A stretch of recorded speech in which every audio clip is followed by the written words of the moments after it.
Dans cette vidéo, je vais vous montrer comment on peut désactiver spécifiquement un plugin sur WordPress autrement que via le tableau de bord. Il se peut d'ailleurs que vous n'ayez même plus accès au tableau de bord ou que ça crée des bugs lorsqu'on clique sur désactiver le fameux plugin. Et justement, sur WordPress, souvent les bugs sont causés à cause de conflits entre plugins. Donc ça peut être très intéressant de désactiver un plugin ou plusieurs pour voir si c'est lui qui causait un problème ou tout simplement retrouver l'accès à votre tableau de bord. Du coup, ici, si je vais dans extension, puis extension installée, moi j'y ai accès et je vais pouvoir désactiver, par exemple, Contact Form 7. Ok. Donc la chose à faire maintenant, c'est d'aller sur votre hébergeur. Ça peut être OVH, Yonos, Infomaniac, etc. Donc moi j'utilise OVH, mais c'est le même principe pour tous. L'idée c'est de se rendre sur le FTP.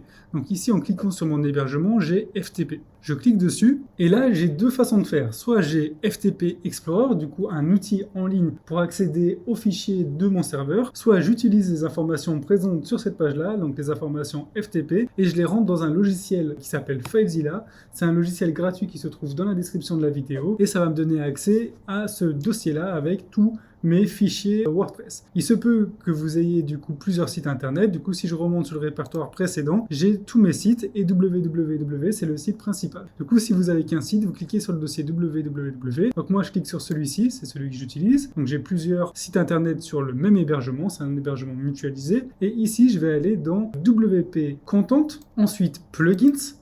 Et ici, je vais retrouver la liste de tous mes plugins. J'ai par exemple Contact Form 7. Donc maintenant, je vais pouvoir cliquer dessus et je vais devoir le modifier, donc le renommer. Je clique sur renommer et ici, je vais mettre un petit point devant. Et le fait que je mette un point devant le nom d'un plugin, ça va tout simplement le désactiver. On va tester ensemble comment faire. Là, j'appuie sur OK.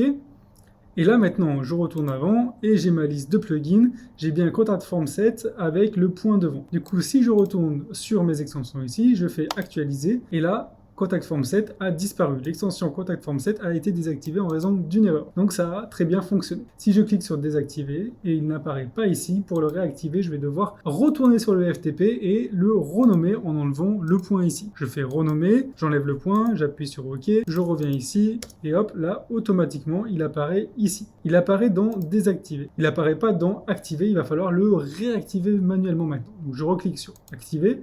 Et là, maintenant, il est de nouveau activé. Voilà, j'espère que cette petite vidéo vous a été utile. N'hésitez pas à me poser toutes les questions que vous voulez dans l'espace commentaire et je vous dis à très vite pour de nouvelles vidéos.